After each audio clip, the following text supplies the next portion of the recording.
Pali हिलची 7 clouds bungalows society, त्यात राहणारे बडे बडे businessman, politician, एक से एक नामी हस्ती. आज अरबी समुद्र खवळला होता आणि दुसरीकडे अख्खा भारत लॉकडाऊन झाला होता, म्हणून सगळे आपापल्या घरात अडकले होते. बाहेर पडणारा मुसळधार पाऊस थांबायचं नाव घेत नव्हता. आणखी एक दिवस असाच पावसाचा जोर राहील अशा बातम्या पसरत होत्या. त्यातल्याच एक चतुर्वेदी हाऊस हा बंगला. बाहेर गुलमोहरच्या झाडावरचं पाणी पाहत एक तिशीतली तरुणी एका खोलीत पुस्तक नीट लावत फोनवर बोलत होती. हॅलो मा. हां, मी ठीक आहे. ठीक आहेस ना? मी जेवले. तुम्ही पोहोचलात ना गोव्याला नीट? हो ग. बरं, पावसाने जोर पकडला असेल मुंबईत. आता रस्ते पण ब्लॉक होतील. तू सामान आणून ठेवलंस ना? फार बाहेर जाऊ नकोस. आणि तुझी औषधं? हो, 4 दिवसांपूर्वीच तुम्ही किराणा भरला होता. आणि माझी औषधं मी ॲपवरून मागवेन ग. काळजी वाटते ग रेवा तुझी. तुझी ती मैत्रीण शमिता, ती पण नाही. आणि आता लॉकडाऊन सुरू होईल. त्यात निसर्ग वादळ येणार आहे म्हणे, त्यामुळे आणखी भीती. शमिता असती तर काही काळजी नव्हती. आणि तू फोन पण. रेवाची आई तिकडून बोलत होती, पण ही कंटाळली होती आईच्या सततच्या सूचनांमुळे. मध्येच आईला अडवत, हो ग, मी फोन करेनच. बरं, माझा पास्ता येईल आता, ठेवते फोन, असं म्हणत रेवा फ्रेश व्हायला गेली. मुंबईला पाली हिल्स येथे नवीन बंगल्यात ती 6 महिन्यांपूर्वीच शिफ्ट झाली होती. व्यवसायाने आर्किटेक्ट असणारी रेवा चतुर्वेदी, गोव्यात बालपण आणि वकिली फॅमिली बॅकग्राऊंड असणारी रेवा एखाद्या मॉडेलपेक्षा कमी नव्हती. 5'7" हाईट, हिरवट करडे डोळे, लांब केस, शिवाय ती हुशार होती. ब्युटी विथ ब्रेन असं deadly combination. But still single. तिचं करिअर, तिच्या अचिव्हमेंट्स, लव्ह लाईफ, सगळं काही सेट होतं. पण त्या घटनेमुळे सगळं चेंज झालं. ती एकटी पडली होती. रेवाने आतापर्यंत बड्या हस्तींचे फार्म हाऊस, बंगलोज डेकोर केले होते. त्यात डॉक्टर गानू, एक नामवंत सायकोलॉजिस्ट, ते राजकीय वर्तुळात सक्रिय असणारे सागर कांबळे, नागपाल मूर्ती, फिल्म डिरेक्टर बिपिन राय, असे सगळे टॉप लेवल असणारे आसामी होते. आणि आता सोनीगरा ज्वेलर्स, रमणीक सोनीगरा यांच्या माटुंग्यातल्या बंगलोसाठी डिझाईन्स तयार करत होती. थोड्याच वेळात पाऊस सुरू झाला. एक माणूस तिचा पास्ता घेऊन आला. नुकतीच फ्रेश होऊन आलेली रेवा अजून तिच्या बाथरूममध्ये होती. तिला असं पाहून थोडा गडबडलाच आणि निघून गेला. डिनर टेबलवर बसून ती chicken pasta with Russian salad आणि मध्येच वाईन असा आस्वाद घेत होती. पाण्यात घेतलेला पास्ता संपतो तोवरच तिच्या फोनची रिंग वाजली. हॅलो. हां निक. ते नंतर. आधी तू न्यूज लाव. तो आमदार माळींचा खून झालाय. त्यांचा मुलगा खून करून बेपत्ता झालाय. ते घरचं CCTV फुटेज दाखवत आहेत बघ. अरे पण त्याचं काय? पोलीस आहेत ना. अगं तेच तर. माझा एक मित्र आहे पोलिसात. तो सांगत होता की तो आपल्या पाली हिल्स एरियातच फिरतोय. OMG, you be alert. आणि काही लागलं तर फोन कर. ओके, थँक्स निक. म्हणजे तो हलकट. रेवा निकला काही बोलली नाही. घरात येणारे विचित्र आवाज. आई बाबा गोव्याला निघाले तेव्हापासून हे आवाज येत होते. आधी पण यायचे, फक्त तिलाच. निकला मागे सांगितलं. त्याने वेड्यात काढलं. वरवर ती ओके दाखवत होती, पण ती जाम घाबरली होती. काय करू मी?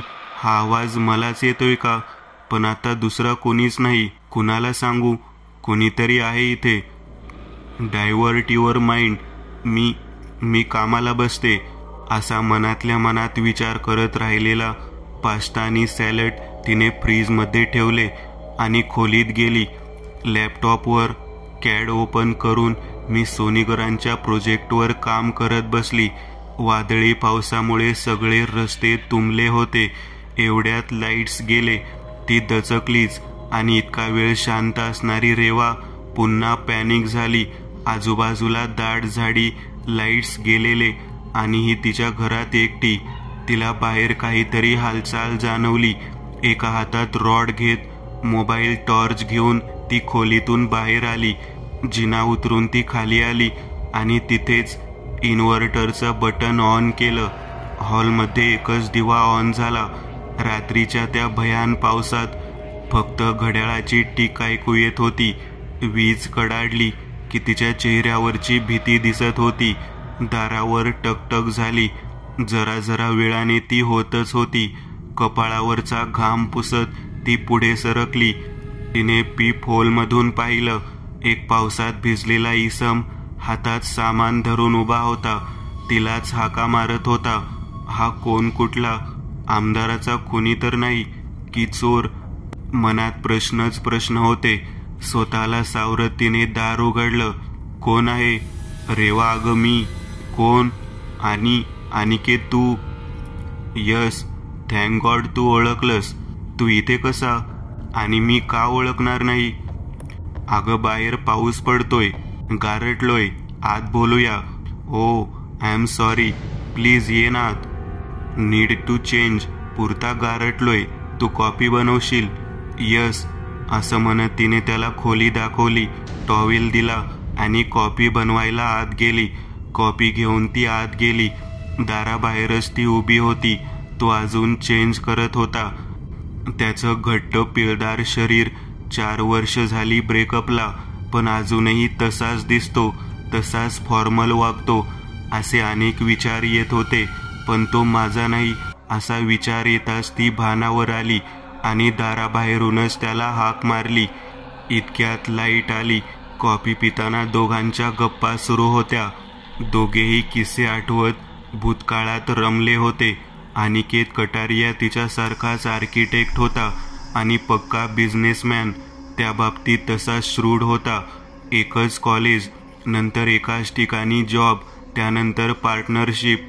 या प्रवासात ते खूप क्लोज आले होते. You know, they were move together. नंतर पार्टनरशिप आणि लवशिप. दोन्हीचं ब्रेकअप करून तो चेन्नईला गेला.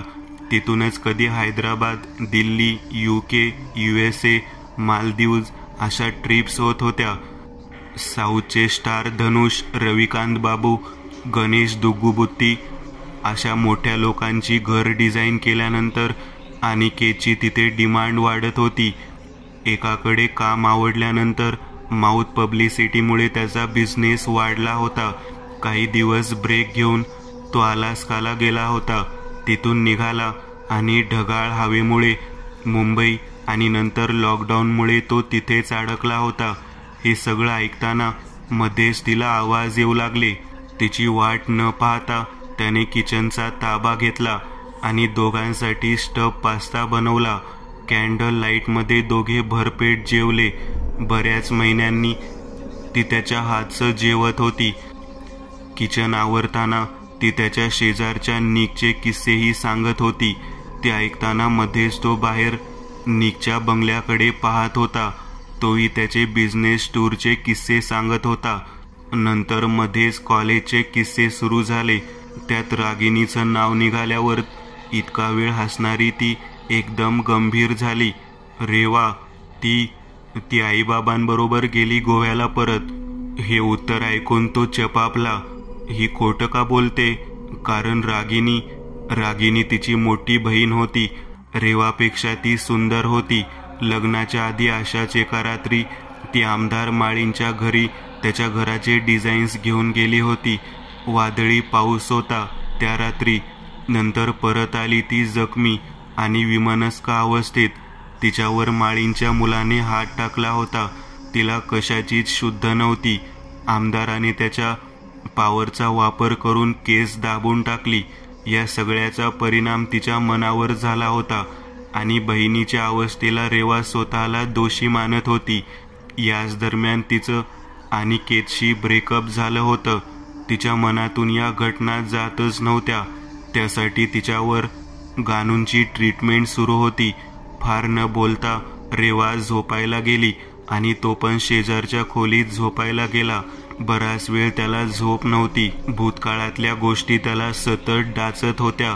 म्हणून तो आयपॅडवर गाणी ऐकत काम करत होता. रेवा किंचाळत होती. आवाज ऐकून अनिकेत रेवाच्या खोलीत गेला. त्याला पाहून ती त्याच्या मिठीत शिरली. त्याला सोडायलाच तयार नव्हती. सारखं तू मला सोडून जाऊ नको असंच बडबडत होती. तो तिला शांत करत म्हणाला, हो रेवा, मी आहे, आधी शांत हो, मी आहे इथे. काय झालं सांगशील का? ते वरच्या खोलीत. पुन्हा लाईट गेले. 5 मिनिट ती असं बंद बोलत होती आणि तो तिला शांत करत होता. पण मध्येच त्याला दूर ढकलत, तू पुन्हा जाशील मला सोडून? नको, तू जा, मी करेन मॅनेज, तू जा. आपलं बाळही गेलं, आता तू का आलास? जा परत. हा भास आहे, मला माहिती आहे, तू नाहीच आलेला इथे. It just my imagination. त्याच्या डोक्यात लख्ख प्रकाश पडला. तिला त्याने शांत केलं. तिची खात्री पटवून दिली की तो खरंच तिच्या सोबत आहे आणि तिच्याकडे परत आलाय. रेवा, भानावर ये. पुन्हा तिला विचित्र आवाज येऊ लागले. ती ओरडली आणि रडायला लागली आणि तिची औषध घेतली. ती अजूनही त्याला सांगत होती की घरात त्या दोघांव्यतिरिक्त कुणीतरी आहे. आता तो खरंच वैतागला. घरात लाईट असूनही ती लाईट गेलेत असं म्हणत होती. हे बघ रेवा, शांत हो. मगाशी सगळेच लाईट गेले होते, आता लाईट आहेत. बघ जरा, घरात कुठेही अंधार नाही. भानावर ये. तिने बघितलं तर बाहेर खरंच लाईट होते. पुन्हा घराच्या वरच्या दिशेने पाहू लागली. आता काय? ये, वर पण जाऊ. काय आहे ते पाहूच या. हाताला धरून तो तिला वरच्या खोलीत घेऊन गेला. तिथला मेन स्विच पण दाखवला. हा बघ मेन स्विच, मगाशी ट्रिप झाला होता. हा घे. आता तर आली ना लाईट. आणि ही खोली, या खोलीतही कोणीच नाही. असं कसं होईल? मी ते आमदार माळींच्या मुलाला बांधून ठेवलं होतं. स्वतःच्या वडिलांना मारून तो इथे आला होता मला मारायला. त्याने तसं कबूल पण केलंय. कसा तरी बचाव करून मी त्याला इथे बांधला आणि ती न्यूज मला निकने सांगितली. अगं विहान दुबईत आहे, हे बघ गुगलवर. तो 6 महिन्यांपासून तिकडे आहे आणि वर्ष झालं आमदार माळींना मरून. ते हार्ट अटॅकने मेले. त्यानंतर इथलं सगळं गुंडाळून तो मुलगा विहान 6 महिन्यापूर्वीच तिकडे सेटल झाला. आणि तू म्हणतेस तो तुझा शेजारी निक, तोही 2 वर्षांपूर्वीच घर विकून केरळला सेटल झालाय. त्याच्याशी बोललो मी. म्हणजे आता रागिणीला न्याय मिळणार नाही? काय संबंध तिचा? तिने सुसाईड केले ना तुझ्या समोर, आफ्टर बिकमिंग रेप विक्टीम. हो, आणि तो रेप त्या माळींच्या मुलाने, विहानने केला होता. कसं शक्य आहे? तुझी बहीण रागिणी आमदारांच्या घरी गेली सगळे प्लॅन्स दाखवायला. वाटेत गाडी खराब झाली म्हणून थांबली. तिची विसरलेली फाईल तो विहान द्यायला आला. ड्रायव्हर सोबत वाटेत तुझ्या बहिणीची गाडी दिसली, पण ती नाही दिसली. आवाजाच्या दिशेने गेला तर तिच्यावर रेप झालेला होता. ट्रक ड्रायव्हर आणि त्याच्या मित्राला यानेच बदडला, दोघांना, आणि ड्रायव्हरच्या मदतीने पोलिसात दिला. रेपमुळे तिला जबरदस्त धक्का बसला होता. ती काहीच अंगण्याच्या मनस्थितीत नव्हती, कशाची शुद्ध नव्हती तिला. तूच तिची काळजी घेत होती आणि त्याच अवस्थेत तिने महिन्याभरात सुसाईड केले. आणि हे तू जेव्हा स्वतःच्या डोळ्याने पाहिलंस तेव्हा तू स्वतःला दोषी मानत होतीस. त्याच दरम्यान we lost big project and our baby too. आणि मी तू बोलत नाहीस त्याबद्दल राग मनात ठेवून निघून गेलो होतो. मला माहिती पण नव्हतं तुझ्या प्रेग्नेन्सीबद्दल. हां, नाही, आणि नाही, माझा तुझ्यावर विश्वास नाही. हे शक्य नाही रेवा, फॉर गॉड सेक, माझ्यावर नाही. अगं गुगल ओपन कर विहीन माळीबद्दल तरी. तिने लगेच विहान माळीबद्दल गुगल सर्च केलं तर अनिकेत सांगत असलेलं सगळं खरं असल्याचं तिला जाणवलं. पण हे सगळं तुला कसं माहिती? तू आता आलास काही वेळापूर्वी. हो, तू झोपल्यावर तुझ्या डॉक्टर गानूंचा कॉल आला होता. मी त्यांना या सगळ्याबद्दल विचारलं कारण he is very good psychologist. आपण त्यांच्या बांद्रा ईस्टला असणाऱ्या घराचं प्रोजेक्ट केलं होतं. मी त्यांच्याशी बोललो. शिवाय तुझ्या घरी गोव्याला फोन लावला तेव्हा हे सगळं मला कळलं. हे घे, तूच बोल डॉक्टर गानूंशी. त्यांच्याशी ती व्हिडिओज कॉलवर बोलत होती. मध्ये मध्ये ती प्रश्न विचारत होती. डॉक्टरही शांतपणे तिला उत्तर देत होते, तिला आठवण करून देत होते आणि गोळ्याही त्यांचा इफेक्ट दाखवत होत्या. तिला आठवत होतं, आता तुझी खात्री पटली? Yes doctor. तू गेला आठवडा, 1.5 आठवडा गोळ्याच घेतल्या नाहीस. असं कसं चालेल? आणि मी गोळ्याही बदलून दिल्या होत्या. म्हणजे डॉक्टर? हो, मलाच इथे टेन्शन आलं होतं. ही आज कळवणार होती बदलून दिलेल्या गोळ्याबद्दल. पण कसल्या गोळ्या? हे जे एकामागून एक तिला धक्के बसले, रागिणीचा रेप, तिची आत्महत्या, तुमचं ब्रेकअप, तिचं मिसकॅरेज, या सगळ्यामुळे ती खचली होती. त्यामुळे तिचं मन तिच्याशी भासाभास या प्रकारचा खेळ खेळत होतं. It's case of depression. या सगळ्या तिच्या जवळच्या माणसापैकी रागिणी मेली आणि तू निघून गेलास. तिचा फोकस ढासळत होता. या सगळ्या धक्क्यामुळे केमिकल इम्बॅलेन्स झाला आणि वर्तमान, भूतकाळ, भविष्यकाळ या सगळ्यांची गल्लत होऊ लागली. इतकंच नव्हे तर तिने स्वतःभोवती इमॅजिनरी जग तयार केलं. यात इमॅजिनेशन आणि वास्तव यात फरक ती विसरू लागली. परिणाम, तिचं डिप्रेशन वाढू लागलं. इतके दिवस तिचे आई बाबा होते. जसं जमेल तसं ते तिला कंट्रोल करत होते.